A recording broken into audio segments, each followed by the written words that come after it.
tomorrow. Okay, so first thing, guys, that we have is I guess a little bit of a change in schedule.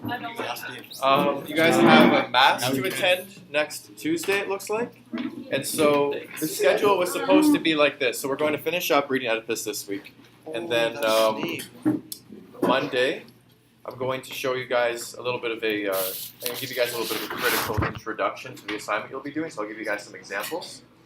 And then Tuesday and Wednesday were supposed to be days you guys can work on your assignment and then finish it for Thursday. We do a formal conclusion on Thursday because I know that since time immemorial, since the very beginning of time, no high school student, especially in grade 12, wants to come to school the day before break. So I figured that nobody would be here, or very few people would be here on the Friday, so I was just going to have like nobody's sick on Friday. I was just going to have an informal day where you guys, everybody here seems to be very interested in talking about uni, and I can give you guys at least all of my knowledge and perspective on a few different areas in university. It was supposed to just be a chill day where we can talk about that. Now we have to talk. No. We'll have to see. I mean, we can make a couple of compromises. Either, because the assignment has to be done all in class. Is there Monday night the assignment then? So Monday I'll be introducing the assignment to you guys, and Monday, Tuesday, Wednesday, Thursday, we can't do.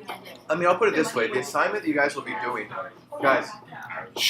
So the assignment that you guys will be doing is, like I said yesterday, you're going to have to choose a character or a theme or an idea, and then find one word that really helps progress it along in the play. One word in the play? Just one word. In the play, though? In the play, yeah. So it has to be something that somebody says in the play, one word that is really expressive of either their character or a theme that's discussed in the play. You find some quotes that have that word, make a poster, then you do a quick one-page. One word. Like not a sentence. Not a sentence. One word. If you guys want to know the inspiration for this, it's actually an assignment that I took from my undergrad, but instead of writing a one-page, 250-word summary, we had to write a 1,000-word essay on one word in a short story. So I'm trying to make it a little bit easier for you guys.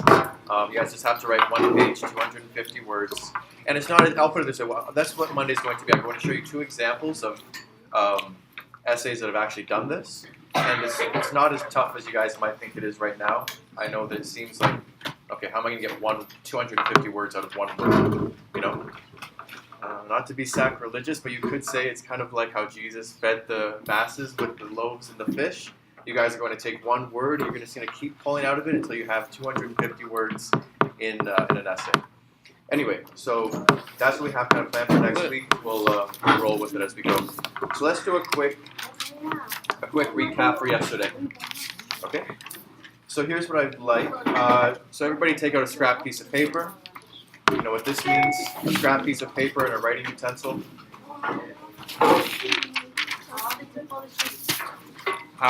Yeah, use half. Like, you're not going to need a whole piece of paper. You can use the other half. I have to give it to Shanaika. You guys need this? I'll swing it to Shanaika. So doesn't Sarah need one? I'll take that one. I have no idea what it is.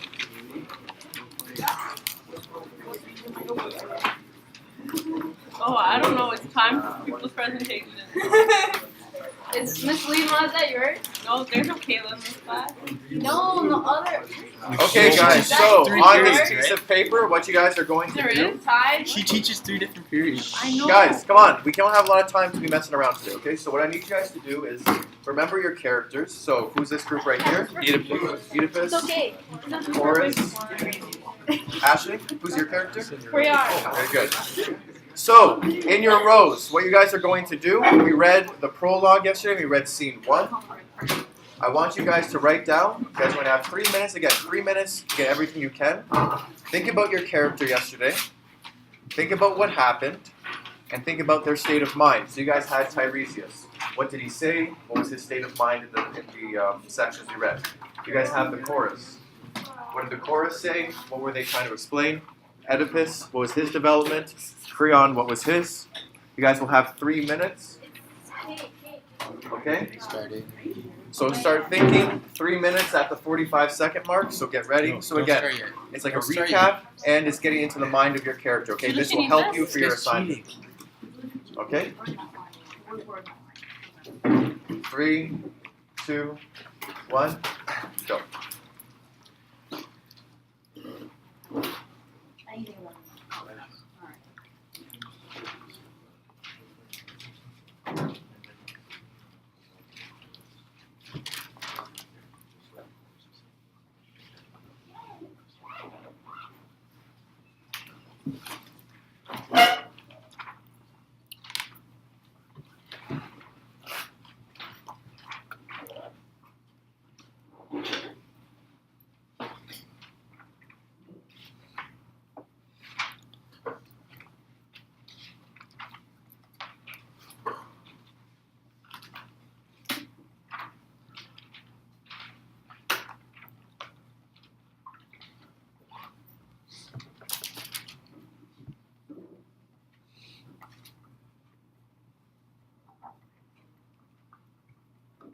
Okay, 1 minute is up, 2 minutes to go.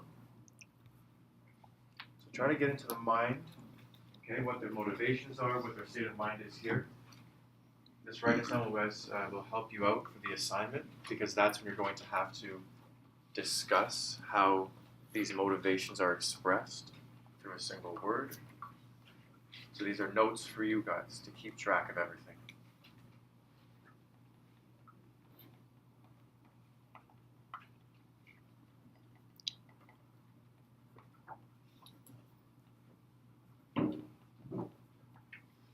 Try to think back to the analogy that I was developing yesterday. So you have Oedipus, who's a hero.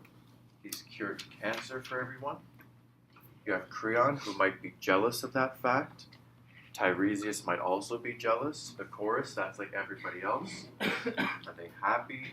Are they sad? Are they worried? Okay, 1 minute to go, guys.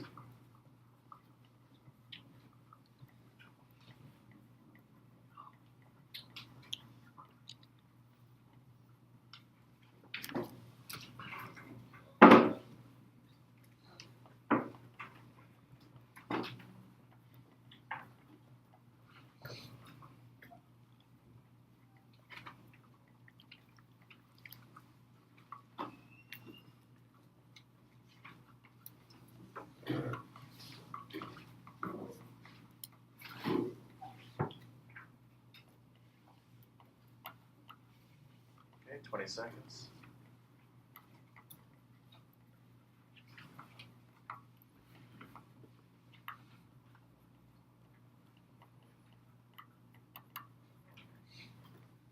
Okay. 5, 4, 3, 2, 1. Okay, so got the mental juices flowing.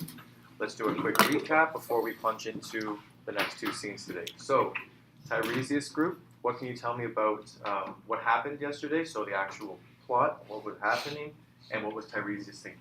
Who wants to get us started there? Megan?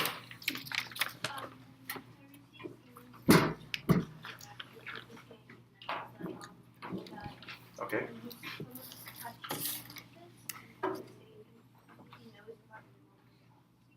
Okay, so he's saying that he knows about Apollo's prophecy.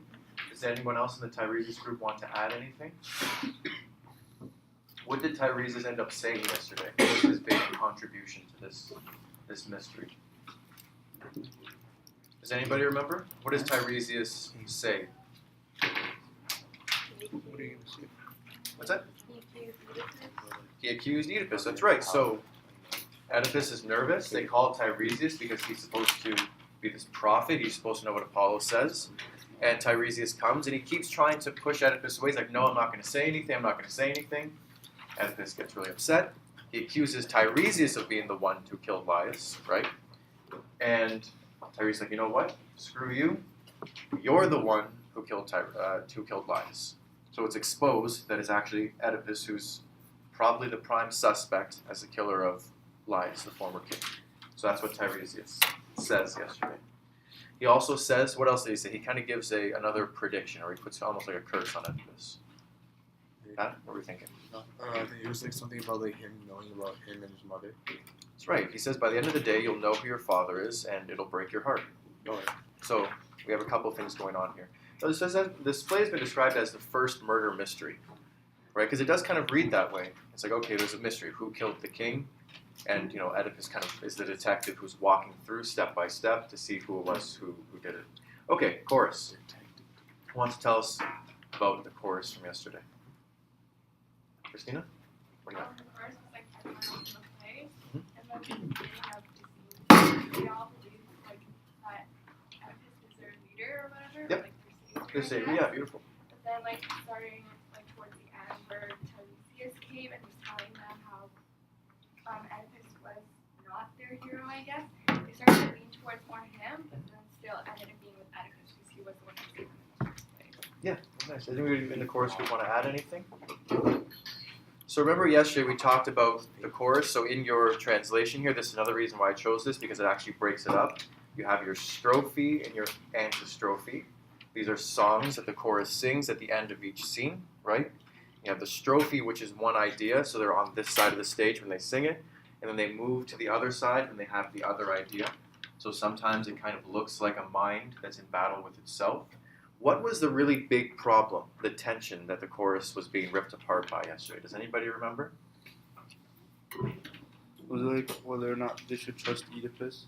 Is he really Responsible for all this, or was like Teiresias what he said? It was just out of anger and he was just a madman. Well, what's at stake? What's at stake if Oedipus is right and Teiresias is wrong? Griffin. That's right. It means that the gods are wrong, that they have nothing to believe in, right? So let's think about it. So they're saying that the only way to get out of this is to listen to what Apollo says. But if Apollo's been proven wrong, not only are the gods discredited, but they also are back to square one. They have no way of getting out of this play. So that's on the one hand. But what's the stake if Teiresias is right? and Oedipus is screwed? And Oedipus is screwed. And they're all kind of screwed too, because this is their king. This is their savior, right? So the chorus is really ripped apart by this, right? Okay, so Oedipus group. Calvin, what did you come up with?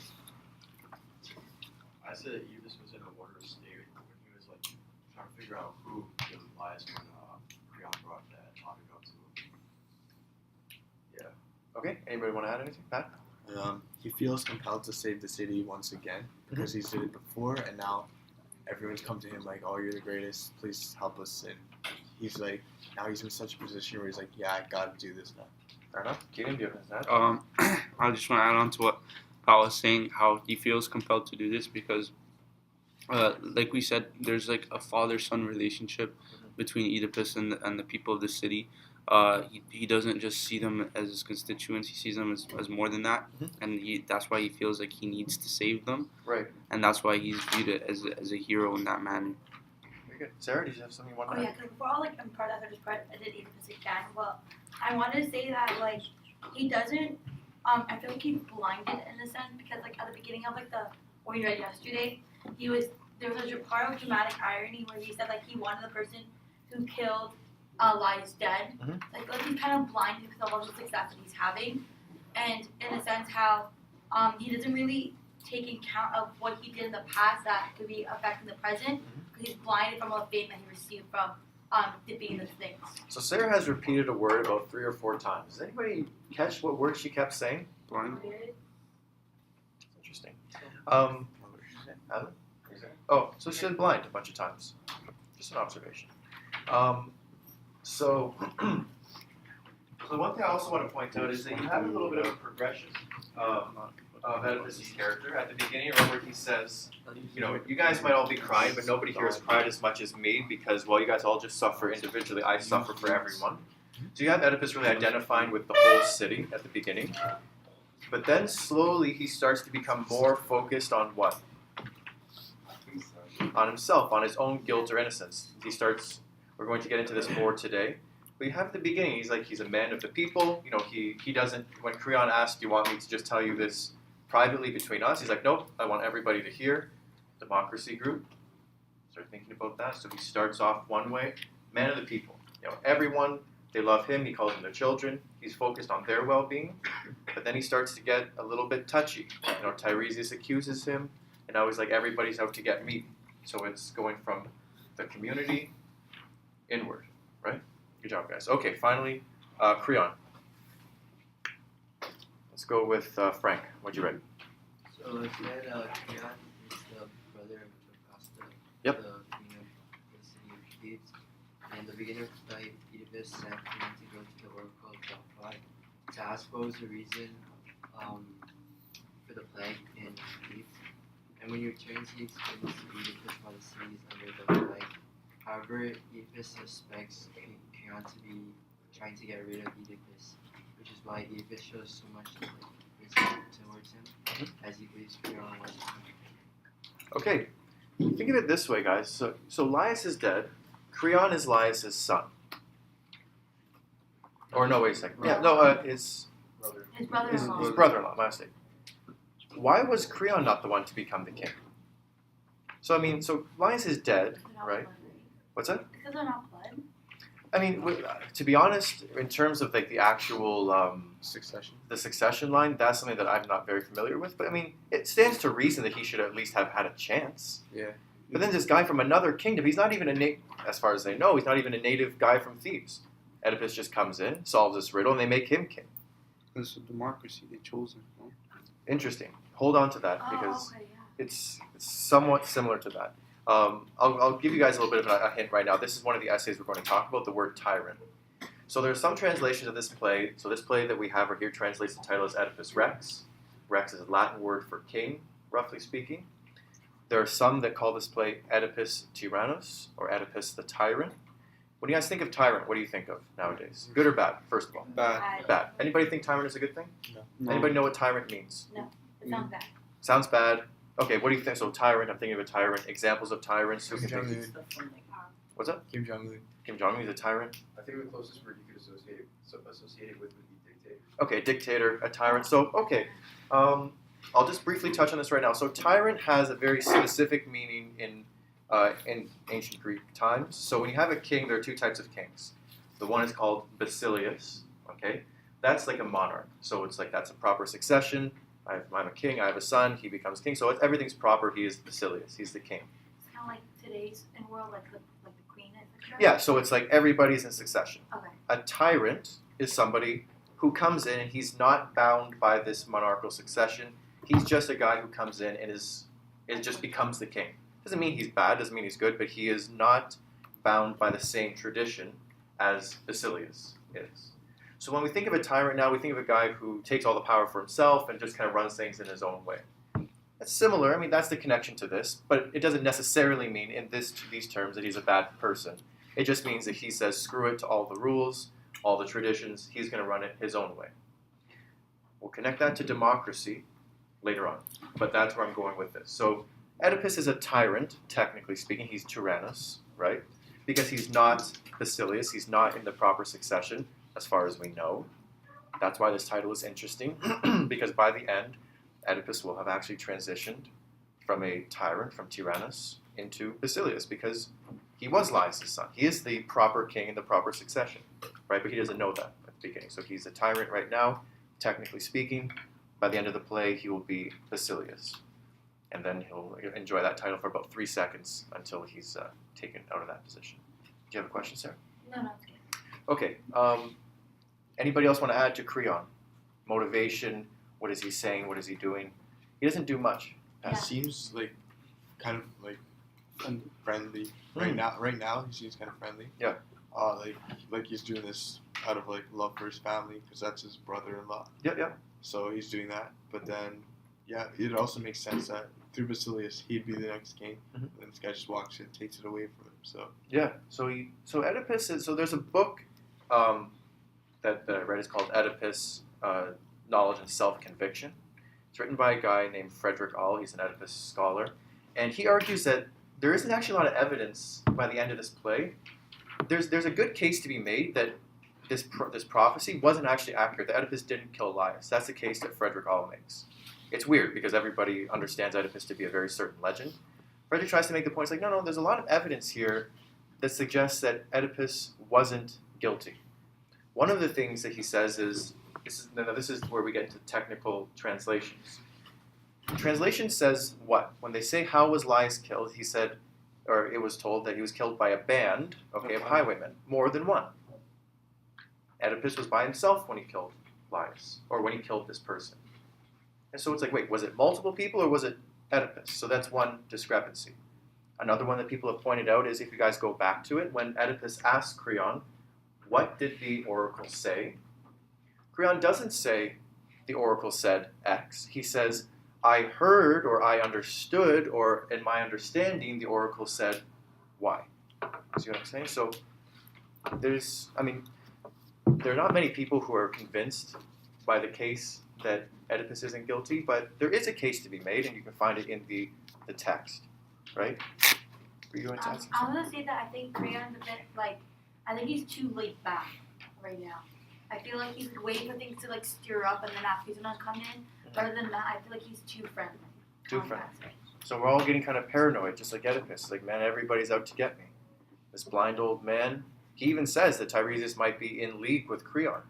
They're trying to work together to get the throne away from Oedipus, right? So yesterday I opened this up by saying that one of the things we can learn from reading literature is how to become responsible as individuals, right? And how I'm going to put that to you guys is that I started by saying, when you read a text, when you read something, when you experience anything, you become an individual insofar as you ask questions about it. So we ask a question. Is Oedipus guilty? Let's just say that. So that's our question. We go to the text to try to find our answers. Some people will find one answer, others will find different answers, right? So right now, don't take anything as granted, okay? Everything is still up in the air, including your own personal responses to this, including the questions that each group has. What's the theme in this group? Free will. Justice. Is what happens to Oedipus just? That's a question. Is Oedipus a hero? That's a question.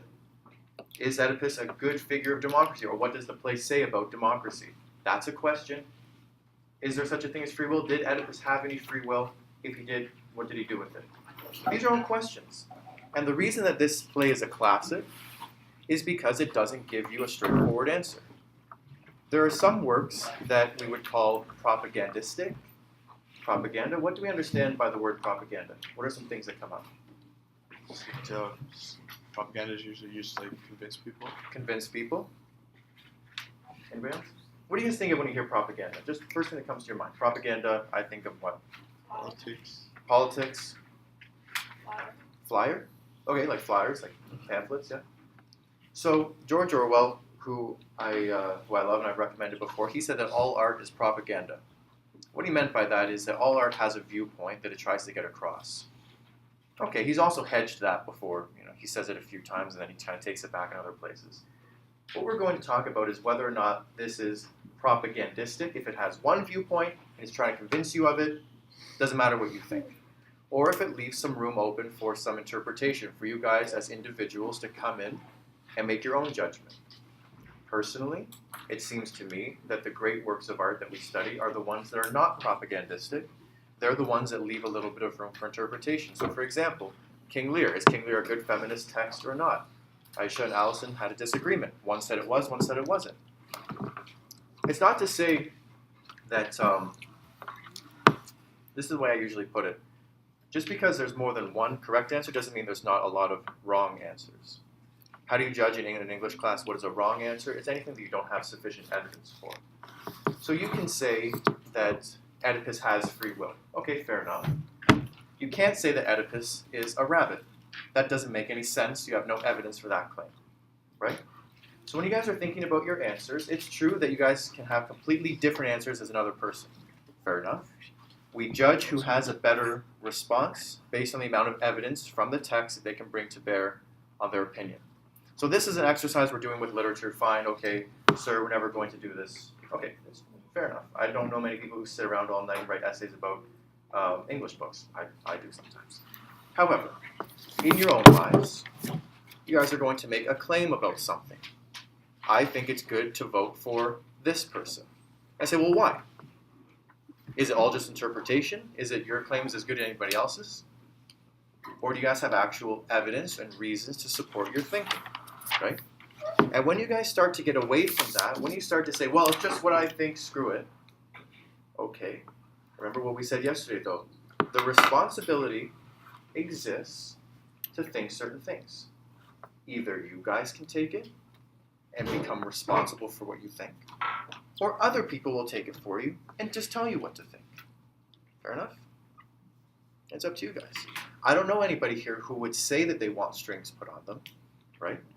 But I also don't know many people who are always constantly analyzing what they think, trying to disprove it, trying to find evidence for it, right? Those are people who really know how to think. They can challenge their own assumptions. Now, I don't have all the time in the world to do that. So another way that we can do it is we can outsource the problem. We discuss it with other people. I have a strong conviction. I want to make sure it's true and correct. The best way for me to test that is not to just find evidence that supports my own theory or idea. What's the best way to test if what I know is correct? Try and disprove it. One way you can do that is find somebody else who thinks something different and say, okay, make your best case to me. Can you convince me? Okay? So that's what I want you guys to be thinking about when we're doing this, because Oedipus is somebody who's pursuing the truth really to his own destruction. And the question is Oedipus somebody that we should be like or not? Okay, that's the question we're going to try to take away from this. Okay, with that preamble out of the way, we're going to read scenes 2 and 3. So Teiresias is gone. So the Teiresias group, you guys are now going to be reading the part of Jocasta. Okay? You guys are still the chorus, you guys are still Oedipus, and you guys are still Kreon. Let's get some readers. Ida, you want to be Oedipus today? Sarah, oh, you made eye contact, you lost. Hasn't you weren't here yesterday, so I want you to be Jocasta. Do the reading. And, okay, Jeremy, you can be Kreon. Okay, guys, so we're starting in scene 2.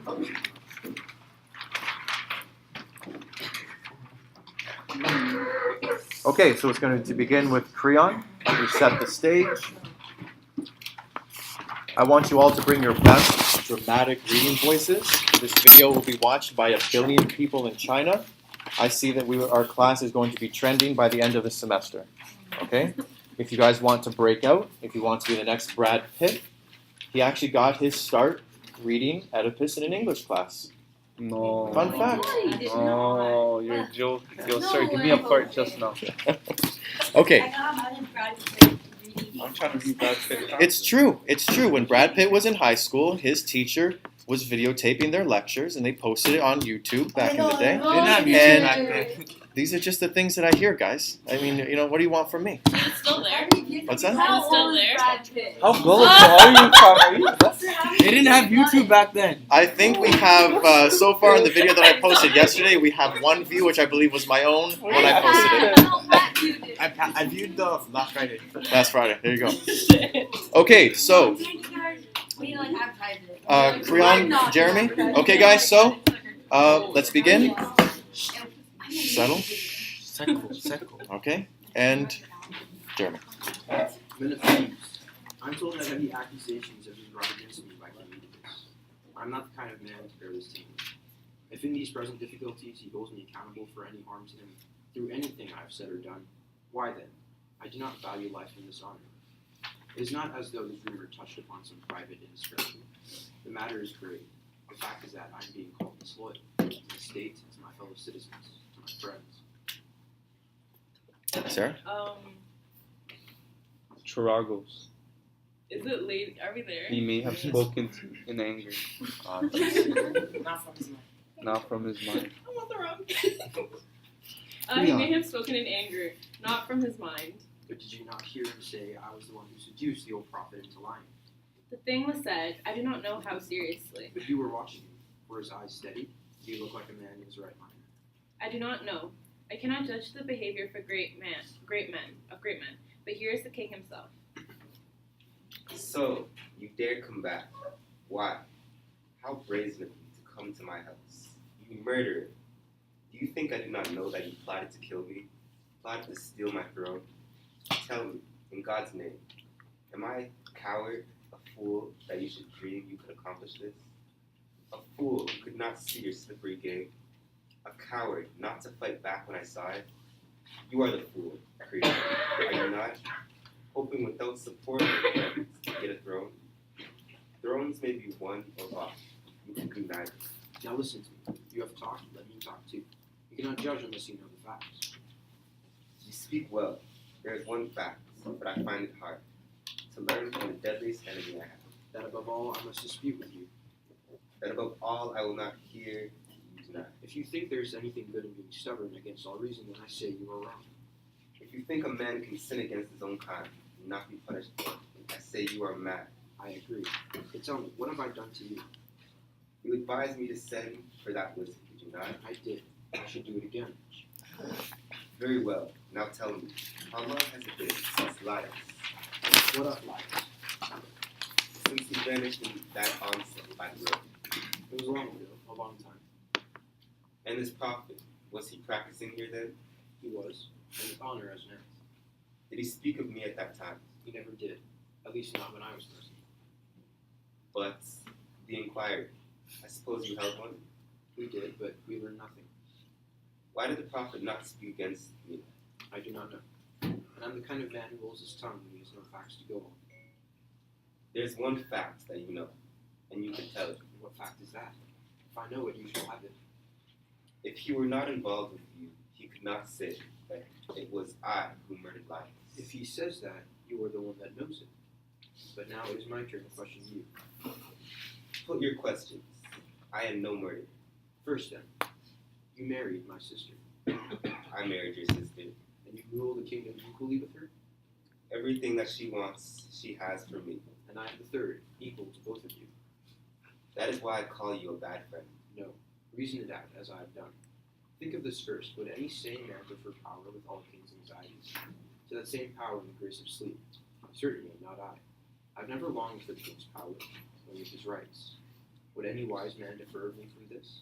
As matters stand, I have my way in everything, with your consent and no responsibilities. If I were king, I should be a slave to policy. How could I desire a scepter more than what is now mine? Untroubled influence? No, I have not been mad. I need no honors, except those with the requestees I have known. I am welcome everywhere. Every man salutes me, and those who want your favor seek my ear, since I know how to manage what they ask. Should I exchange this ease for this anxiety? Besides, no sober mind is treasonable. I hate anarchy. I never would deal with any man who likes it. Test what I've said. Go to the priestess at Delphi. Ask if I've quoted her correctly. And as for this other thing, if I'm found guilty of treason with Teiresias, then sentence me to death.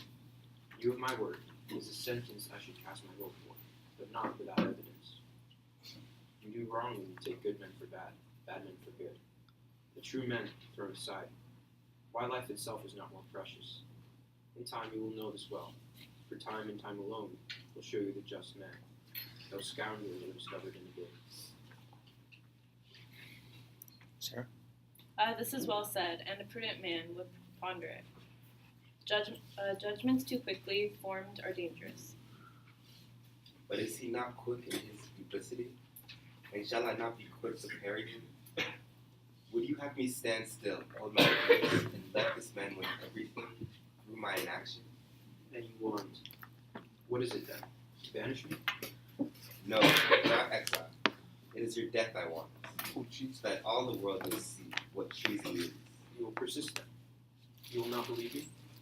How can I believe you? Then you are a fool.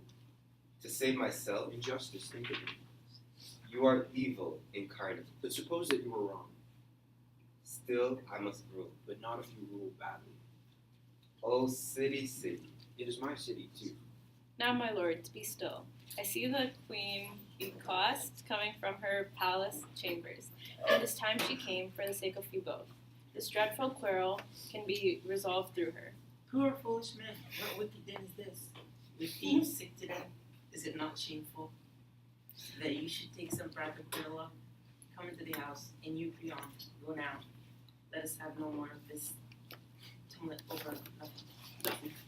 No, sister, what your husband plans for me is one of two great evils, exile or death. He is right. Why, woman? I have caught him squarely plotting against my life. No, let me die, a curse if I ever wished you harm. Ah, believe it, Oedipus. In the name of the gods, respect this oath of his for my sake, for the sake of these people here. Okay, so let's just chill out for a bit, see what just happened. When we hear exile, so he says one of the two great evils, exile or death.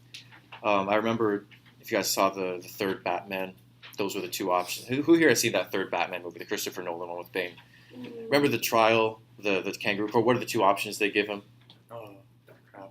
Exile or death. So exile is having to walk on the ice, blah, blah, blah. It's tough because everybody nowadays, I think, would say exile. Okay, I'll take that one. Anything's better than death. We have to think of the context, right?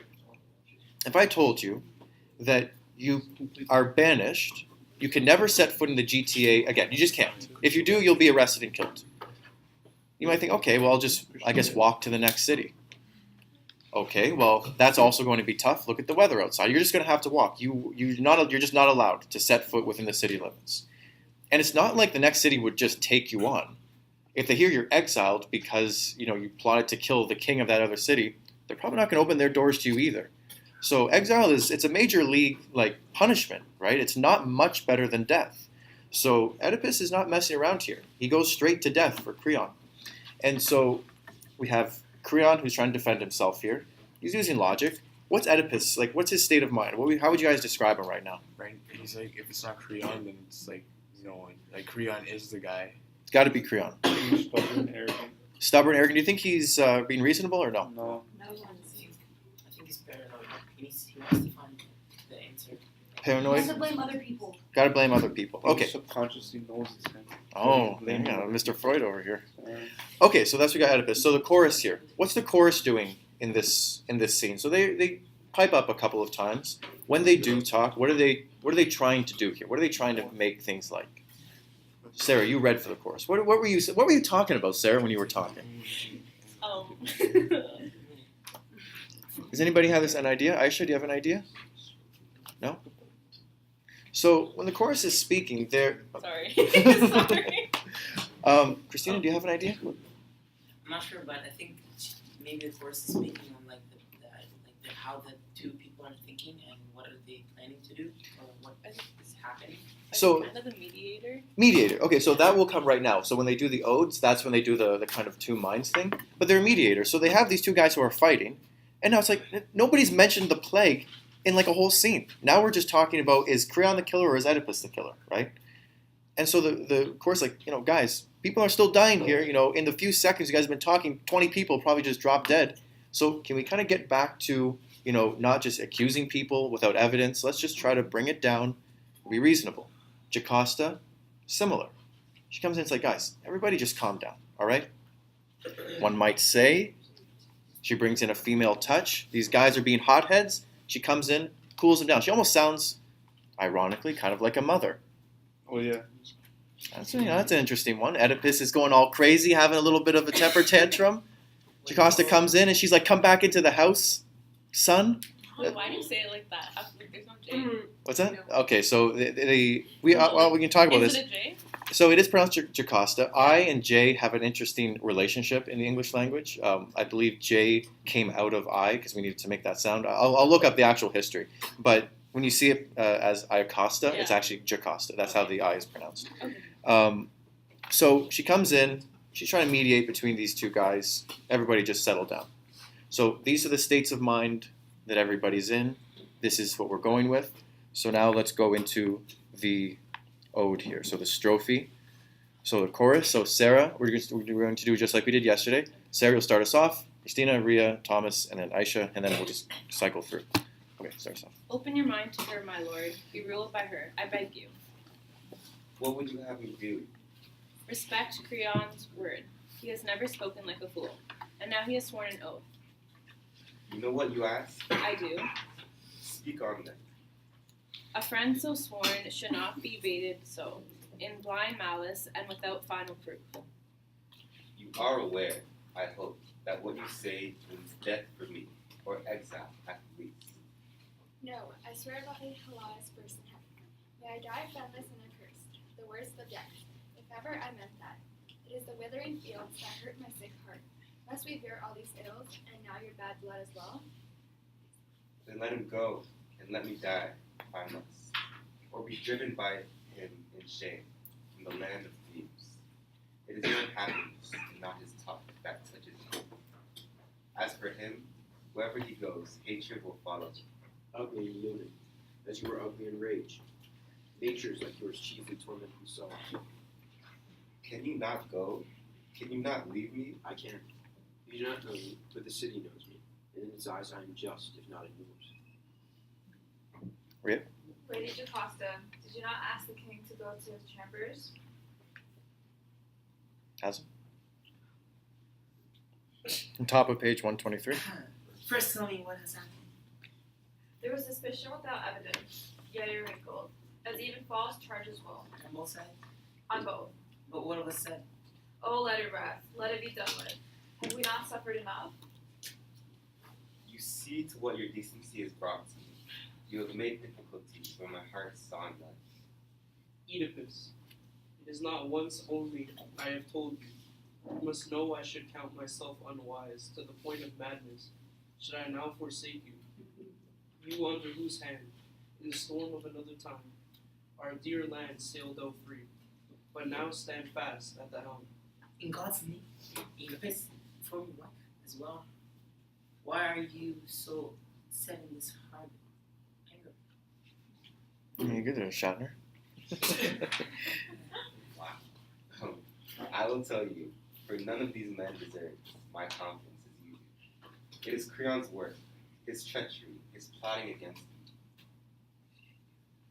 Go on, if you can make this clear to me. He charges me with the murder of Lilas. Has he some knowledge? Or does he speak from hearsay? He will not commit himself to such a charge, but he has brought in that damnable soothsayer to tell his story. Set your mind at rest.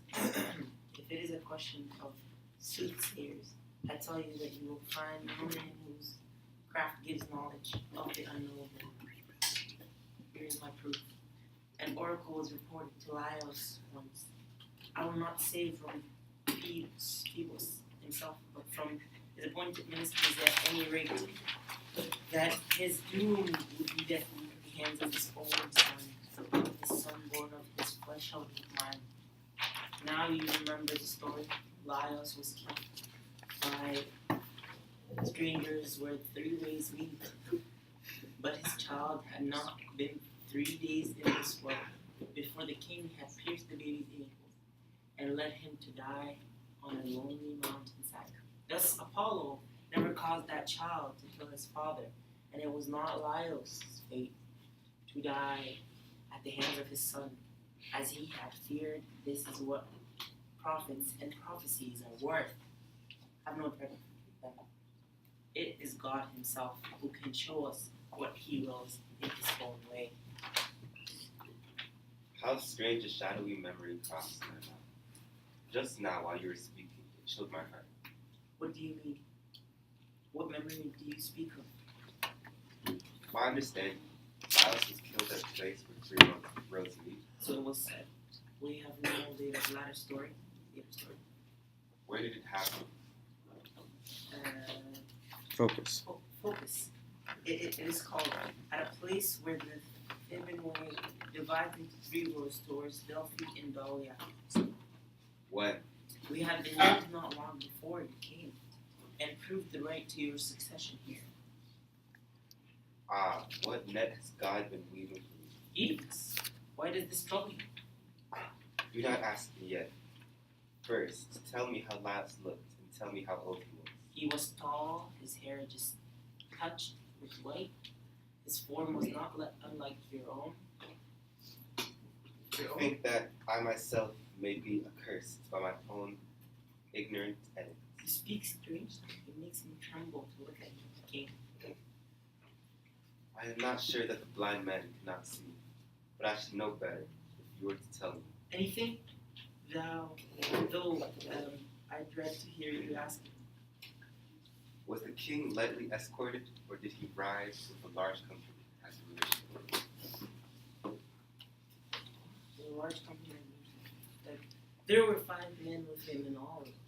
One was herald and a single chariot, which he was driving. Alas, that makes it plain enough. But who? Who told you how it happened? Household servant, the only one to escape. And is he still a servant of ours? No, but when he came back at last and found you enthroned in the place of the dead king, he came to me, touched my hand with his and begged that I would send him away to the frontier district, where only the shepherds go, as far away from the city as I could send him. I granted his prayer, for although the man was a slave, he had earned more than this favor at my hands. Can he be called back quickly? Easily, but why? I have taken too much upon myself without inquiry. Therefore, I wish to consult him. Then he shall come. But am I not one also, to whom you might confide these fears of yours? That is your right. It will not be denied to you. Now, least of all, for I have reached a pitch of wild foreboding. Is there anyone to whom I should sooner speak? Polybus of Corinth is my father. My mother is a Dorian, Miro.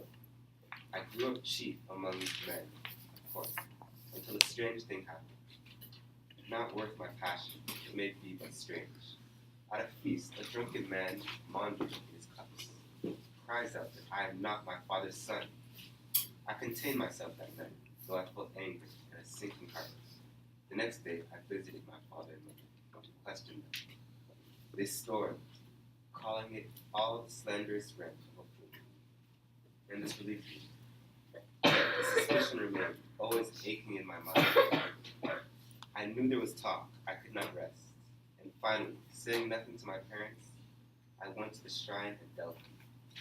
The god dismissed my question without reply. He spoke of other things.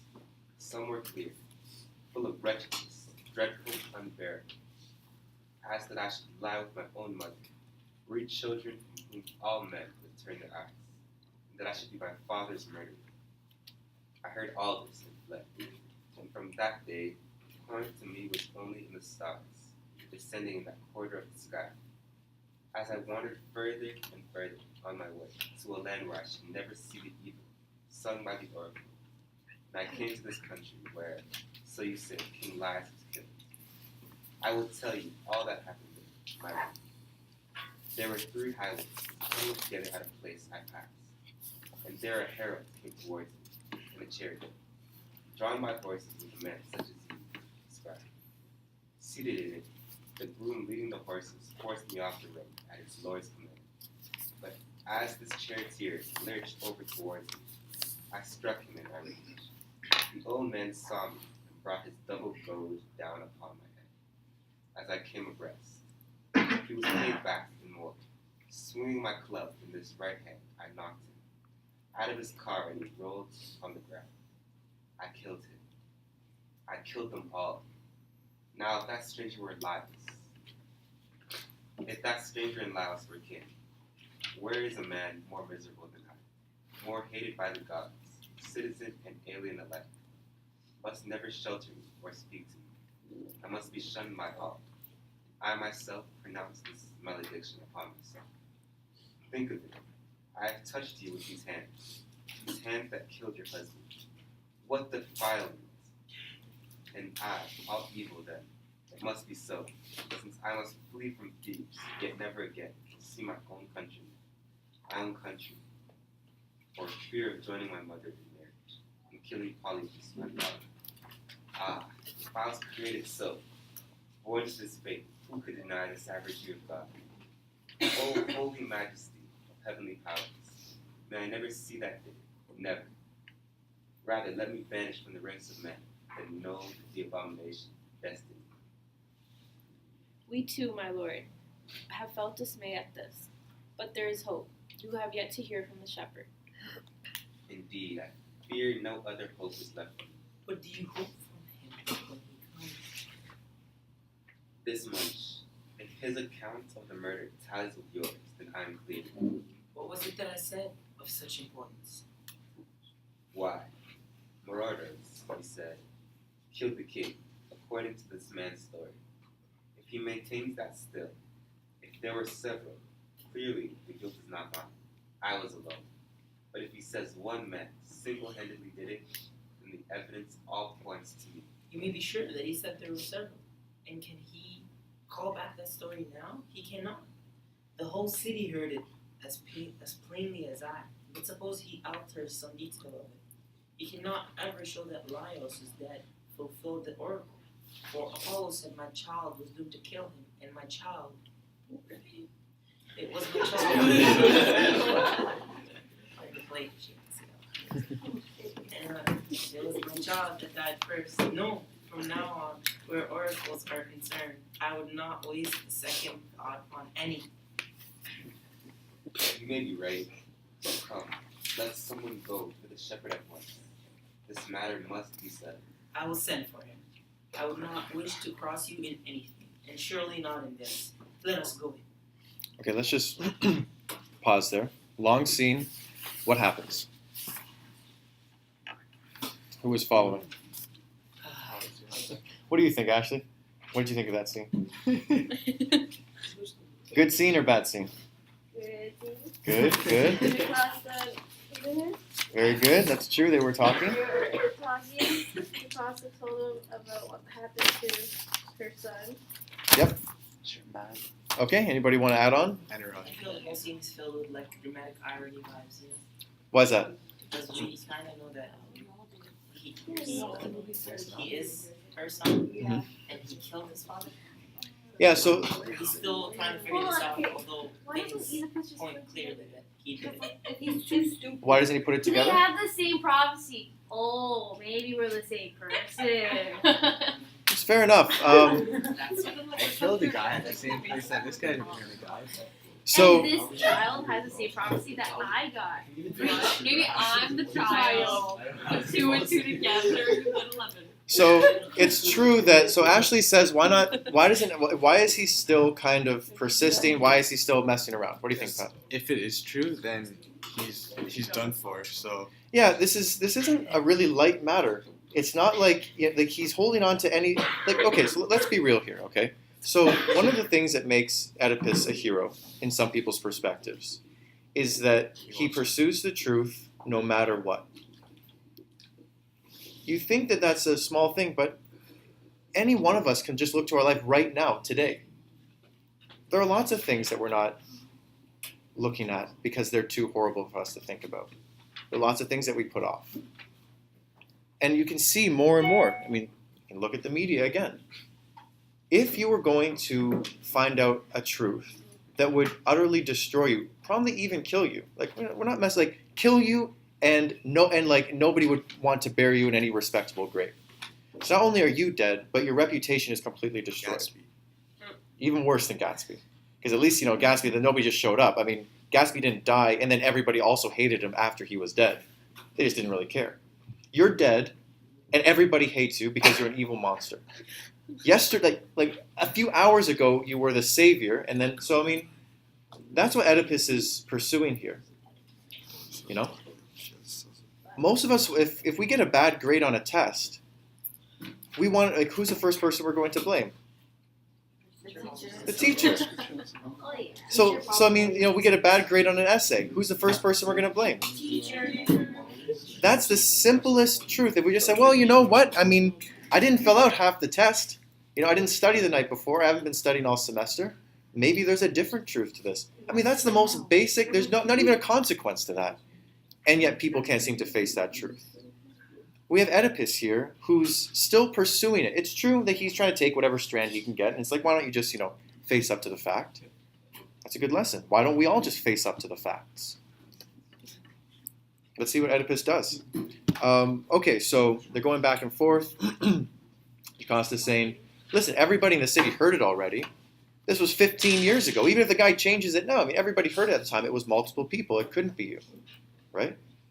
So Oedipus could take that road out. He could. He really could. I mean, this is what's at stake, is his life and his reputation. Both, right? That's what's in the balance here for Oedipus. And yet to use a term, and yet he persisted. And yet he's persisting. He's going to try to find the truth no matter what, even if it destroys him. Sir, how old is Oedipus? It's a good question. These plays are actually kind of odd. So there's 35. I mean, maybe, I mean, So his mother would be like 60. so no, it's probably the case. No. So, I mean, in ancient Greek times, in these times, it's not like people dated within 3 years of each other, like they do now. So, I mean, you have Kreon, who's a king. He probably was an older man, and then or Elias. Oh, geez, there you go. You have Laius, who's a king. Jocasta is probably significantly younger than him, 14. right? So I mean, because yeah. I mean, I don't know.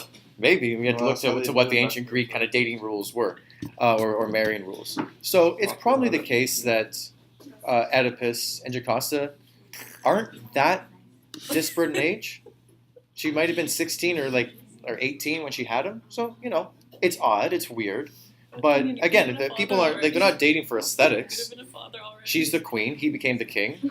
Ipso facto, they become husband and wife. So it is weird. She's going to be older than him, but it's not as weird. Yeah. Okay, it's still weird. It is as weird. It's not at all. Okay, so let's continue on.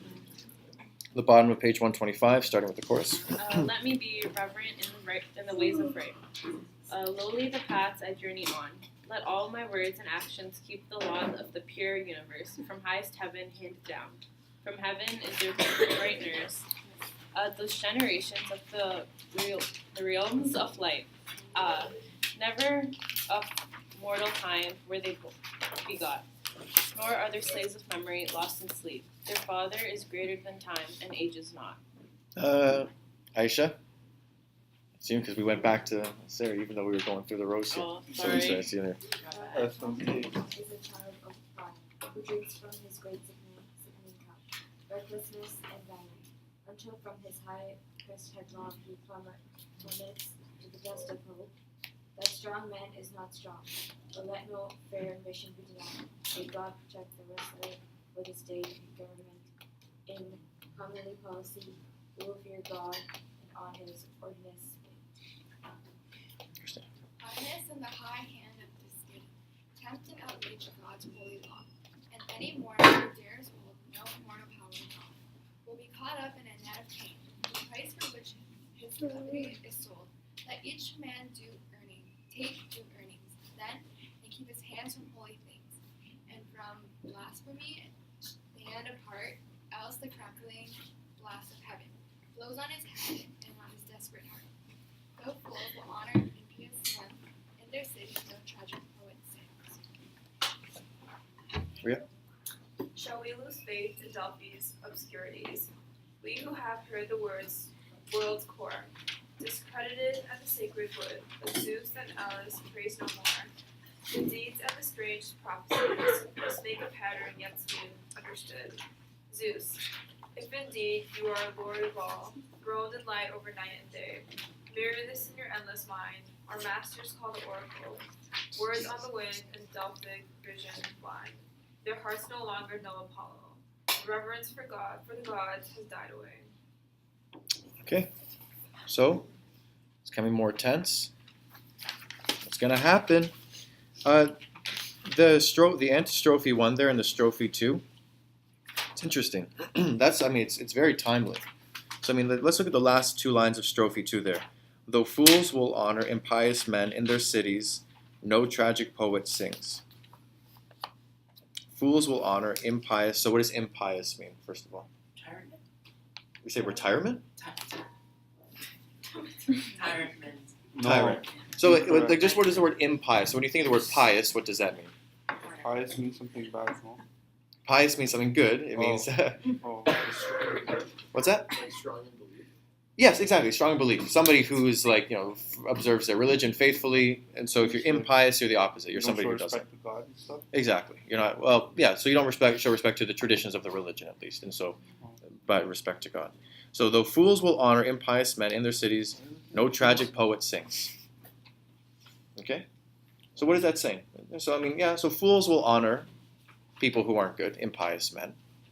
Okay, fair enough. We're not always going to have the best rulers. You're not going to have a great city, though. So it's let's be real here. It's true. Not everybody's going to vote for the best person or not going to make the best people king. Does anybody want to deny that? Would anybody seriously make the claim that all of the leaders of nations have all been great men, all of them? Would anybody make that claim? No. So what can we say? It's true, okay, bad men might make it to positions of power, but in their cities, no tragic poet sings. So you guys are thinking about justice over in this group. When we think of justice, what's a working definition? If you think, it's a really big question, I know. When you think justice, what do you think? Yeah. Equality and fairness. Fairness, equality. So, I mean, roughly speaking, it's you get what you deserve. You do something, and a predictable and fair and just outcome is the result. So we say we don't think justice was done if we don't think that there's a result. Somebody shoots somebody in the head on the street, they don't go to jail. That doesn't seem like it's just. There's a difference between the consequence and the action, right? So, I mean, it seems to me that the court is still holding out hope that some justice will be done. That even though impious or bad men might come to rule, there will be the result that their cities are going to crumble, right? They won't be good places to live. Okay. Is Oedipus really a bad man? That's a good question. I throw it back to you. And we have to finish scene 3. He's a murderer. We have 10 minutes. We have to read scene 3. It's about 1 page. So, Jocasta, let's get another Jocasta. Rivoli. We're changing everybody for this scene. Rivoli or Jocasta. Let's get a messenger. Joyce will be the messenger. Jocasta, messenger. Oedipus. Calvin. I think that's it. Jocasta, messenger, Oedipus. What about Shirapis? Okay, go for it. Bearing these branches as a supplement and this incense. Our king is not himself, his noble soul is overwrought with fantasies of joy. Else he would wonder when he considered the new prophecies in the light of the old. He will listen to any voice that speaks disaster, and my advice goes for nothing. To you then, Apollo, Lycian Lord, since you are nearest, I turn in prayer. Receive these offerings and grant us deliverance. From the cloud, our hearts are heavy with fear. When we see our leader distracted as helpless sailors, are terrified by the confusion of their helpsmen. Friends, no doubt you can direct me. Where shall I find the house of Oedipus? Or better still, where is the king himself? Sorry. It is this very place, stranger. He is inside. This is his wife and mother of his children. I wish you happiness in a happy house, blessed in all the fulfillment of your marriage. I wish as much as for you. Your courtesy deserves a like to good name with good fortune. But now tell me, why have you come? What have you to say to us? Good news, my lady, for your house and your husband. What news? Who sent you here? I am from Corinth. The news I bring ought to bring joy for you, though it may be you will find some grief in it. What is it? How can it touch us in both ways? The word is that the people of the Isthmus intend to call Oedipus to be their king. But old King Polybus, is he not reigning still? No. Death holds him in the sepulchre. What are you saying? Polybus is dead? If I am not telling the truth, may I die myself? Go quickly. Tell this to your master. All rulers of God's will, where are you now? This was the man whom Oedipus long ago feared so, fled so in dread of destroying him. But it was another fate by which he died. Dearest Jocasta, why have you sent for me? Listen to what this man says and then tell me. What has become of the solemn prophecies? Who is this man? What is his news for me? He has come from Corinth to announce your father's death. Is it true, stranger? Tell me in your own words. I cannot say more clearly. The king is dead. What it by treason, or by an attack of illness? A little thing brings old men to their rest. It was sickness, then. Yes, and his many years. Ah, why should a man respect the Pythian heart, or give heed to the birds that jangle above his head? They prophesied that I should kill Polybus, kill my own father, but he is dead and buried, and I am here. I never touched him, never, unless he died of grief for my departure, and thus, in a sense, through me. No, Polybus has packed the oracles off with him underground. They are empty words. Had I not told you so? You had. It was my faint heart that betrayed me. From now on, never think of those things again. And yet, must I not fear my mother's bed? Why should anyone in this world be afraid? Since fate rules us and nothing can be foreseen, a man should live only for the present day. Have no more fear of sleeping with your how many men in dreams have lain with their mothers. No reasonable man is troubled by such things. That is true. If only my mother were not still alive. But she is alive. I cannot help my dread. Yet this news of your father's death is wonderful. Wonderful, but I fear the living woman. Tell me, who is this woman that you fear? It is Merope, man, the wife of King Polybus, Mero, why should you be afraid of her? an oracle of the gods, a dreadful saying. Can you tell me about it, or are you sworn to silence? I can tell you, and I will.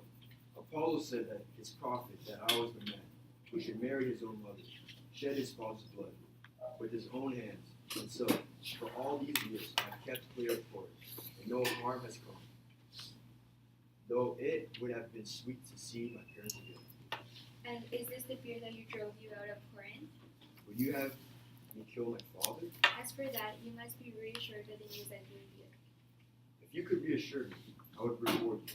I had that in mind. I will confess. I thought I could count on you when you returned to Corinth. No, I will never go near my parents again. Son, you still do not know what you are doing. What do you mean? In the name of God, tell me. If these are your reasons for not going home, I tell you, I fear the oracle may come true. and guilt may come upon you through your parents. That is the dread that is always in my heart. Can you not see that all your fears are groundless? Groundless? Am I not my parents' son? Polybus was not your father. Not my father. No more your father than the man speaking to you. Well, you are nothing to me. Neither was he. Then why did he call me son? I will tell you. Long ago he had me from my hands as a gift. Then how could he love me so? For I was not his. He had no children, and his heart turned to you. What of you? Did you find me? Did you find me by chance? I came upon you in the woody vales of Dorian, And what were you doing there? tending my flocks. A wandering shepherd? But you saved your son that day. Or what did you save me? Your ankle should tell you that. Ah, stranger, why do you speak of that childhood pain? I pulled the spoor that pinned your feet together. I've had the marks as long as I can remember. That was why you were given the name you bear.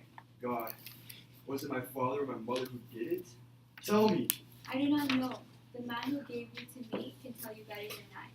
It was not you that found me, but another? It was another shepherd who gave you to me. Who was he? Can you tell me who he was? I think he was said to be one of Laia's people. You mean the Laius who was king here years ago? Yes, King Laius. And the man was one of his herdsmen.